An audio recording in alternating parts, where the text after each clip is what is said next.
Abbreviations and acronyms are both shortened form of words or phrases. These terms are being used in health, safety and environment field at all level and on a daily basis. If you are unsure about what are abbreviations and acronyms and what are the difference between these terminology, then I would highly recommend watching this video.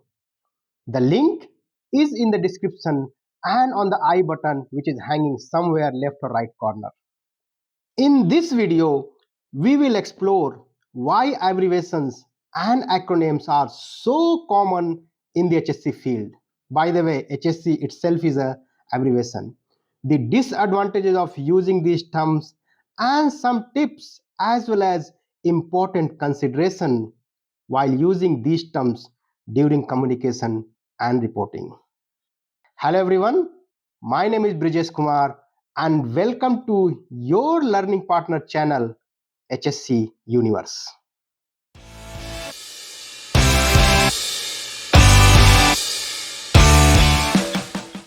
Chapter 1, why abbreviations and acronyms used in the HSC field.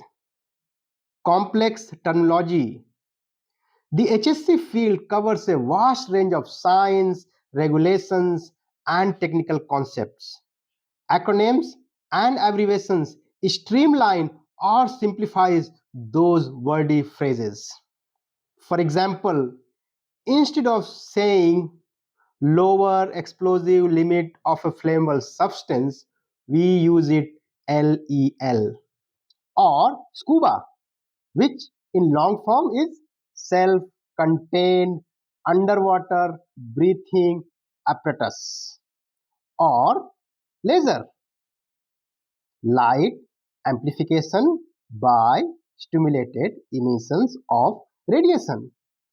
Now think, reading these long forms in every time and write it in every communication again and again. It's hectic, isn't it? Second is speed and efficiency.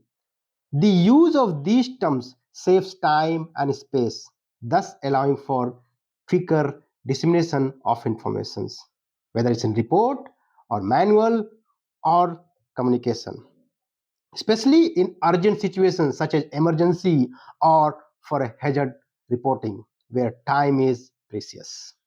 Number 3, standard and regulations.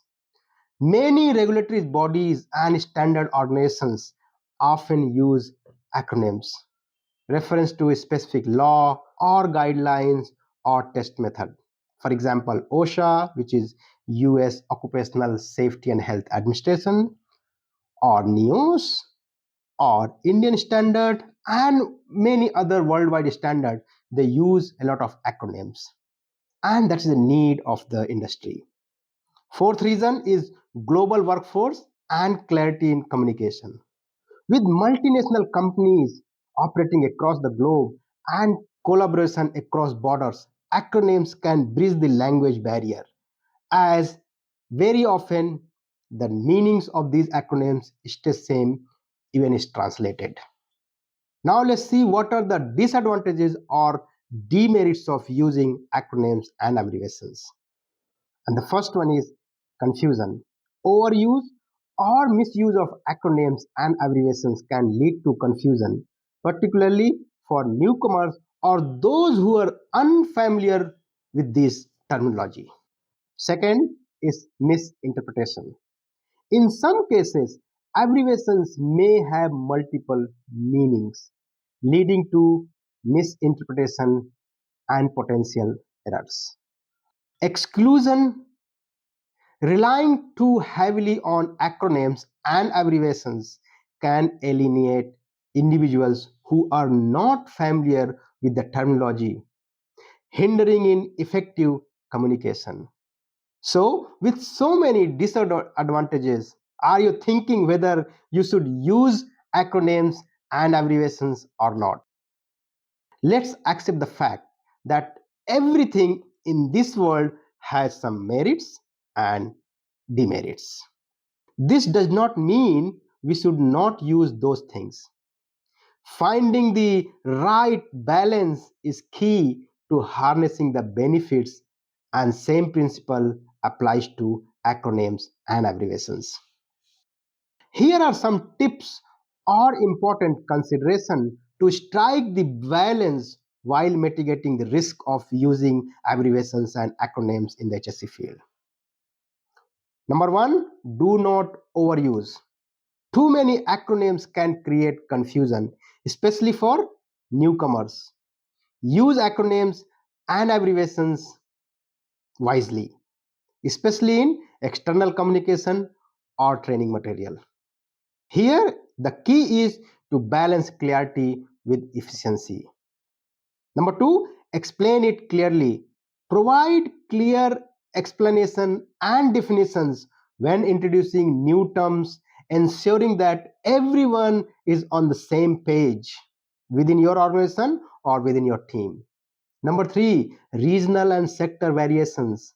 Some acronyms hold different meaning in different industries or countries. Always confirm the context.